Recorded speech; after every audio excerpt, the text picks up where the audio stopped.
And if you couldn't figure it out last night, they want to pack the Supreme Court. President Trump's vision?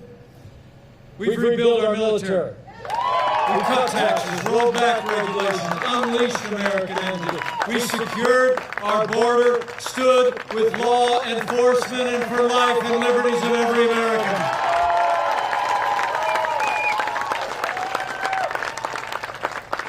You know, a lot of talk this morning on TV about who won the debate.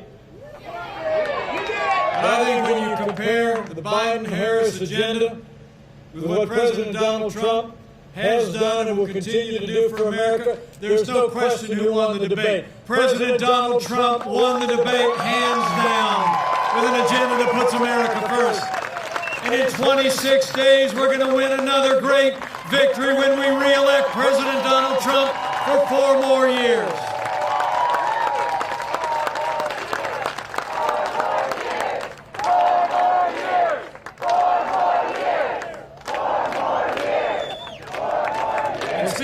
It's great to be here with a couple of real winners.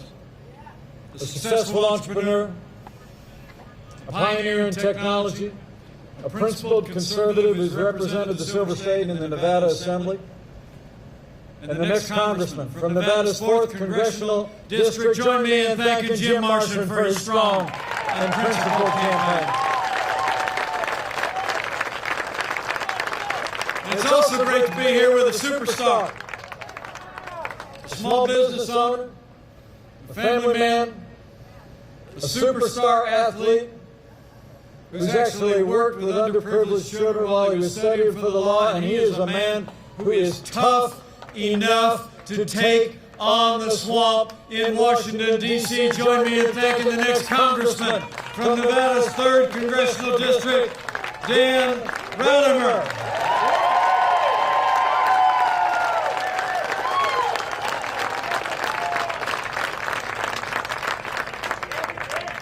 I'm proud to stand here on the President's behalf. I'm proud to stand here with these great leaders. Proud to be a part of a movement. You know, the truth is, 4 years ago, a movement was born. A movement of everyday Americans from every walk of life. Here in Nevada, you believe we could be strong again. You believe we could be prosperous again.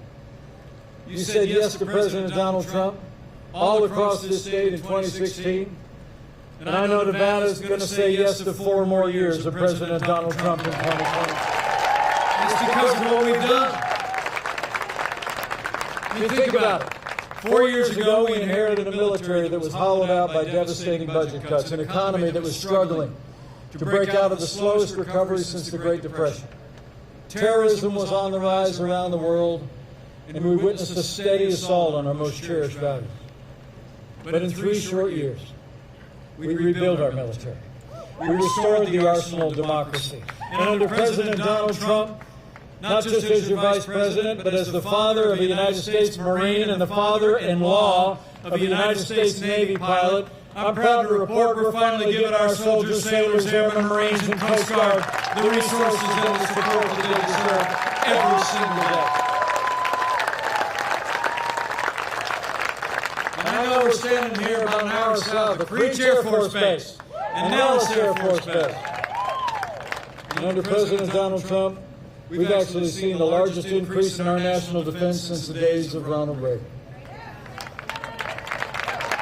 So we stood with those who served, but we've also stood with all of you who wore the uniform of the United States. You know, when Joe Biden was vice president, America saw years of scandal at the VA. You remember those days. It shocked the conscience of the nation. Veterans were literally dying while they waited for medical treatment that they had earned in the uniform of the United States. But all of that changed. As you know, here in this state that was battle-born, home to more than 200,000 veterans, under President Trump's leadership, we've signed the most sweeping reforms of the VA in history, and Veterans Choice is now available for every veteran in America. Would all the veterans who are with us today either stand or raise your hand if you're able? Just give us a chance to say thank you one more time for your service to America. Thank you for your service. So it's been about security. It's been about supporting our veterans. And in our first 3 years, it was about three more things. It was about jobs, jobs, jobs. Where Joe Biden wants to raise taxes, President Donald Trump in our first 3 years cut taxes across the board, rolled back more federal red tape than any administration in American history, unleashed American energy, fought for free and fair trade, and in just 3 short years, businesses large and small created more than 7 million good-paying jobs, including 115,000 jobs right here in the Silver State. Wages rose across the board, fastest pace in 10 years, and they rose most rapidly for hard-working, blue-collar Americans. The forgotten men and women of America were forgotten no more. And here in the home of the legendary Hoover Dam, I'm proud to report that we've unleashed American energy like never before, and under the President's leadership. At a time when you hear the other side talking about abolishing fossil fuels, about banning fracking, they got their $2 trillion version of the Green New Deal. Under President Donald Trump, America's become a net exporter of energy for the first time in 70 years. We're energy independent now. And we're going to keep it that way with 4 more years of President Donald Trump in the White House. So we stood for our national defense, our veterans, our jobs, and American energy. President Donald Trump has stood for the rule of law every single day. This president has already appointed to our federal courts more than 215 conservative judges, including Justice Neil Gorsuch and Justice Brett Kavanaugh. And I can tell you, they're all men and women who will uphold all the God-given liberties enshrined in our Constitution, like the freedom of religion, the freedom of speech, and the Second Amendment right to keep and bear arms.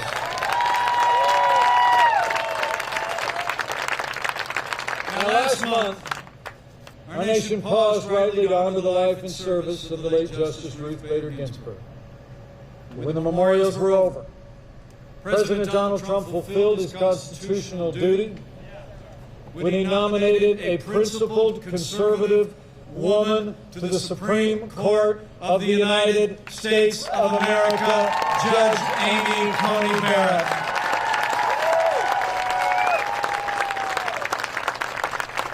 And I can tell you, I'm a fan of Judge Barrett, and not just because she's from Indiana. Judge Amy Coney Barrett is a principled conservative who has an inspiring personal story. She comes from the heartland, and she'll bring that commitment to our Constitution, to interpret laws as written, to not legislate to the bench, to the Supreme Court of the United States. So after the Senate does their part, with hearings coming up early next week, their part to advise and consent, I know that Judge Amy Coney Barrett will be Justice Amy Coney Barrett, because Nevada, we're going to fill that seat.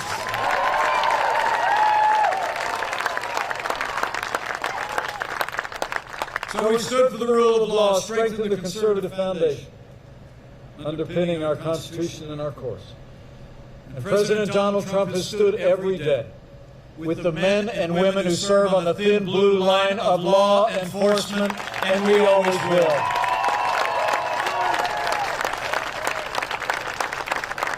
President Donald Trump and I know that the men and women who serve in law enforcement around this country are the best people in America, and they deserve the respect of every American every single day.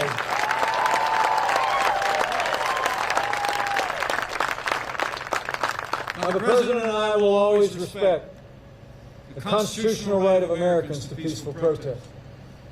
But as I said last night, rioting and looting is not peaceful protest. Burning businesses is not free speech. Violence against innocent civilians and law enforcement will not be tolerated, and those who do these things will be prosecuted to the fullest extent of the law. Now, for For months, all Joe Biden ever talked about was peaceful protest, remember? As the American people literally watched their businesses and communities burn. Last night I was joined by a Minneapolis native, a wonderful African-American businesswoman named Flora Westbrook. She traveled with us to Utah.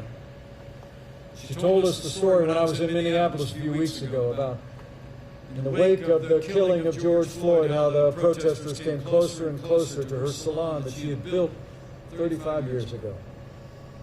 And then they burned it to the ground. You know, the truth of the matter is, Joe Biden would double down on the very policies that have led to violence in America's cities. When you suggest that you're going to reduce support for those who serve and protect, you only embolden those who would do harm to our families. And we're still, Joe Biden and Kamala Harris believe that America is systemically racist. And as she said again last night, they believe that law enforcement has an implicit bias against minorities. When Joe Biden was asked if he supported cutting funding for law enforcement, he said, quote, "Yes, absolutely." Let me make you a promise. Under President Donald Trump, we will always back the blue. We're not going to defund the police, not now, not ever.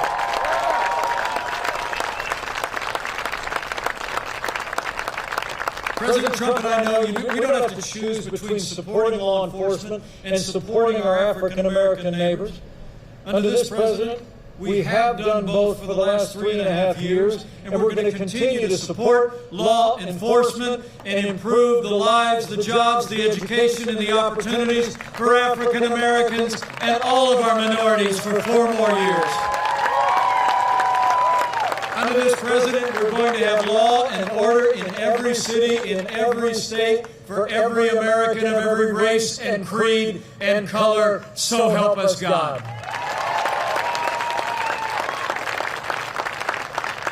You know, it's amazing to think of all that we accomplished under this president in those first 3 years. They were years that we had a Republican majority in the United States House and Senate. So right after we made sure we got 4 more years of President Donald Trump, we got to make sure that Big Dan, Rutherford, and Jim Marshall are sent to Congress in a new Republican majority that retires Nancy Pelosi once and for all.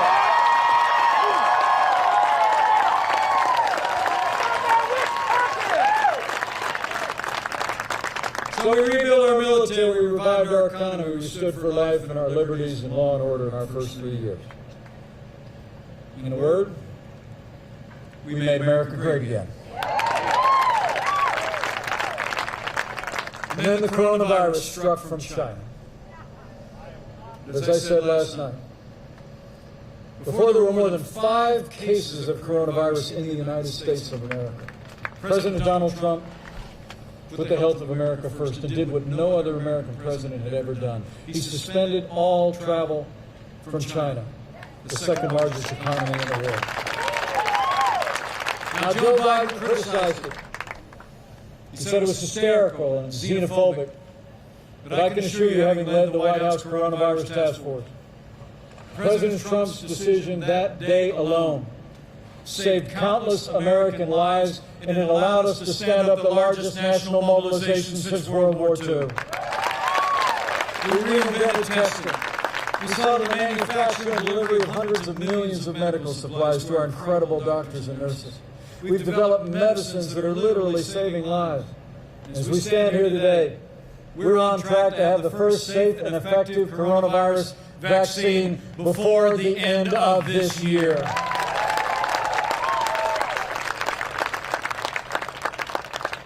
And let me just say on behalf of the President and the First Lady, how moved we've all been by the outpouring of prayers and support for both of them over this past week.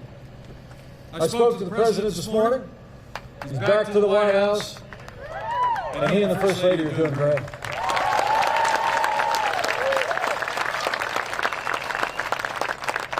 The medical care that they received, the medicines that they received are all a part of the national response that we've made available to people all across this country. And the outpouring of concern for our President and our First Lady was emblematic of the love and the concern and care that the American people has shown to neighbors and family members and friends and absolute strangers. So would you join me in just thanking all of the amazing healthcare workers who served our nation through this challenging time, and all those who cared, and those who suffered loss and struggle. So we're slow to spread. We're protecting the vulnerable, and we'll keep saving lives. And we're opening up America again.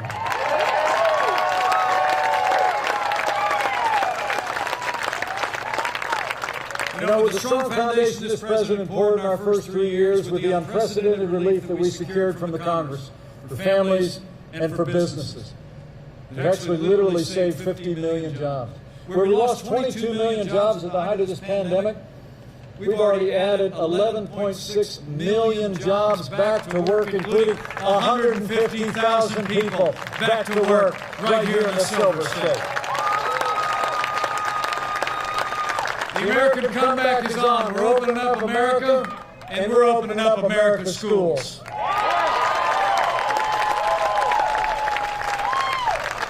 Just last week, the President announced that we're distributing 100 million rapid point-of-care tests to states across the country to get our schools open, to keep our schools open, to keep our kids safe. So we've gone through a time of testing. But I came here today to say that in 26 days, we're coming to a time for choosing. And the choice in this election has never been clearer. The stakes have never been higher. It's amazing to think in the middle of a global pandemic, Joe Biden wants to raise taxes by $4 trillion. You heard his running mate Kamala Harris say last night that they were going to only raise taxes on certain Americans, but Joe Biden said twice in the debate last week that on day one he was going to repeal the Trump tax cuts. I mean, the truth of the matter is, President Donald Trump cut taxes across the board. It gave middle-class families a $2,000 tax break. It increased income and wages by $4,000, and we're going to keep cutting taxes for the middle class for 4 more years.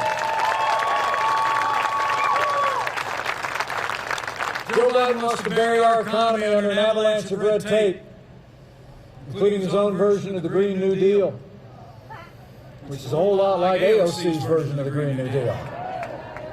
President Trump, he's actually overseeing the largest investment in public lands and our national parks in American history, the cleanest air and land in our history, the cleanest water in the world, and we cut federal red tape and unleashed American energy all at the same time. We're going to keep doing it for 4 more years. Joe Biden is for open borders, sanctuary cities, free lawyers, and free health care for illegal immigrants. President Donald Trump, he kept the promises he made to the people of Nevada. We made record investments in border security. Mexico is doing more to secure their southern border and ours than ever before.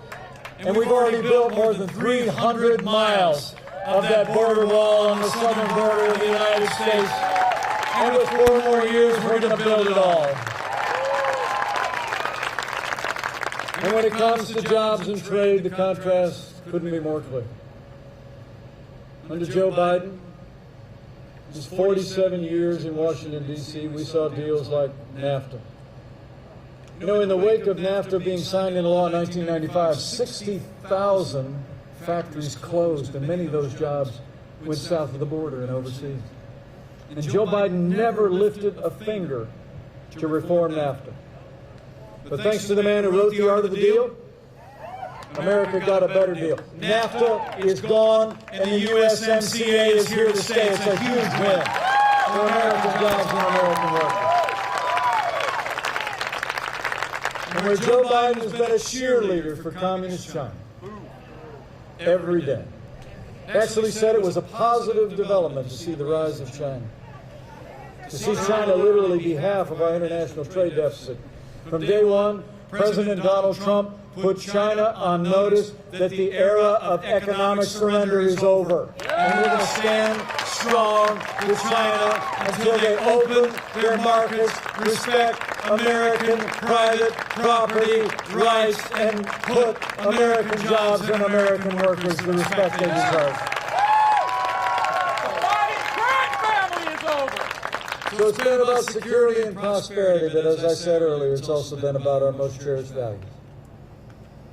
And Joe Biden, Kamala Harris, and the Democratic Party actually support late-term abortion.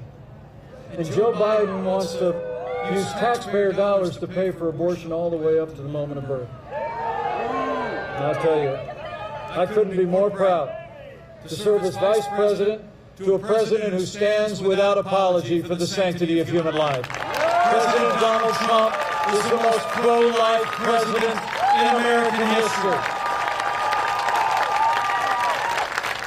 And we will keep standing for life for 4 more years.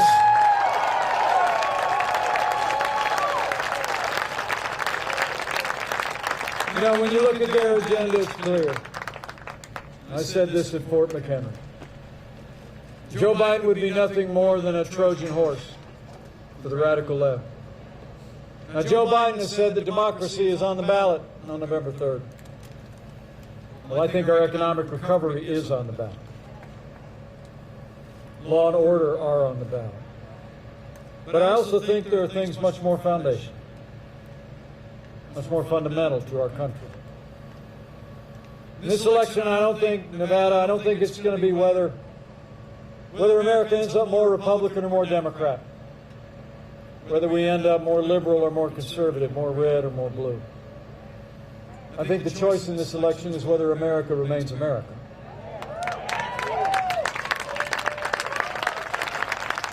It's whether we're going to start a course based on our highest ideals of faith and family and freedom and patriotism and the American flag and the Constitution of the United States, or whether we're going to abandon that path and allow the radical left and Joe Biden and the Democratic Party to take our nation somewhere it's never been before. So let me say today to all of you, standing here in the blazing sun of Nevada, for our freedom, for all the ideals that have always made America great and are making America great again, we need to decide right here and right now that Joe Biden will never be president of the United States of America. We're going to re-elect President Donald Trump for 4 more years.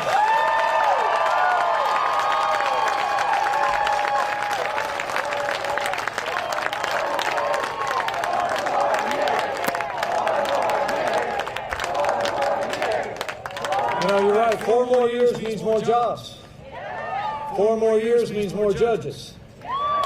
4 more years means more support for our troops and law enforcement. And it's going to take at least 4 more years to drain that swamp.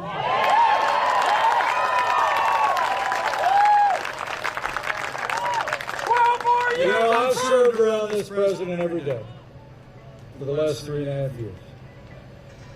And we've gotten to be very close friends. I've seen him when the cameras are off. And I'll tell you what, Nevada, there's never been a day gone by when President Donald Trump hasn't gotten up and fought to keep the promises that he made to the people of Nevada. Now it's our turn to fight for him. It's on. So I need you to bring it. I need you to bring it. And not just you, but all of hundreds of people that were out on the road when I rolled in today. And freedom-loving people all across the Silver State.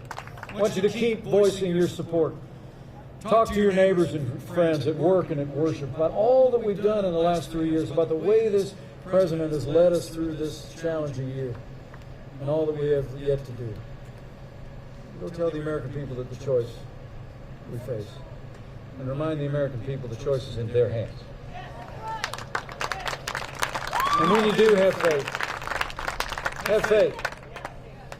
You know, I honestly believe a careful study of American history shows every time the American people have been given a clear choice between a future of more freedom and less freedom, they choose more freedom every single time.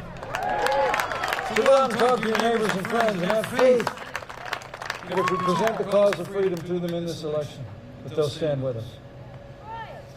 And if you're of a mind to exercise that other kind of faith in the next 26 days, I encourage you to do that too. I truly do. I mean, this is a challenging time in the life of our nation. It seems anymore like if you turn on the television, it's like that little girl asked me last night. It seems like it looks like there's more that divides us in America than unites us.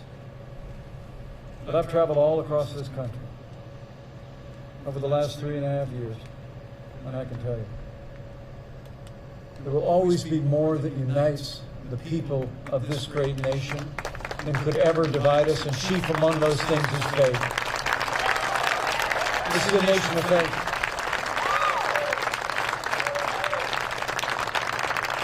So if you're a person of faith, I encourage you to claim those ancient words that Americans have clung to through much more challenging times than we could even imagine. That if his people, who are called by his name, will humble themselves and pray, he'll do like he's always done in the long and storied history of this country. He'll hear from heaven, and he'll heal this land. This one nation, under God, indivisible, with liberty and justice for all. So pray for America. It'll make a difference.